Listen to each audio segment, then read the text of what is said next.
Hello, నేను మీ kids dentist ని పోల్సెట్టి dental care నుంచి. షార్క్ టీత్ అనేది కొంతమంది పిల్లల్లో చూస్తాం. షార్క్ టీత్ ఏంటి మేడం, కొత్త కొత్త పదాలు చెప్పేస్తున్నారు. అసలు ఈ షార్క్ టీత్ ఏంటి, ఈ గోల్ ఏంటి అంటారా?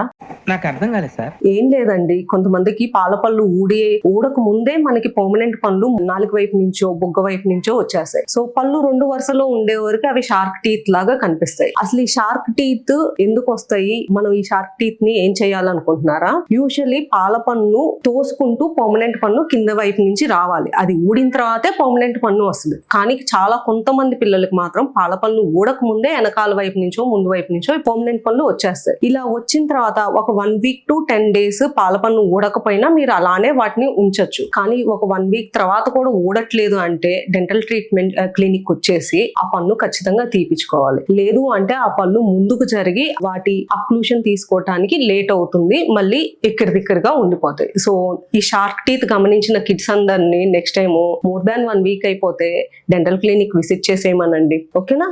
Thank you for watching.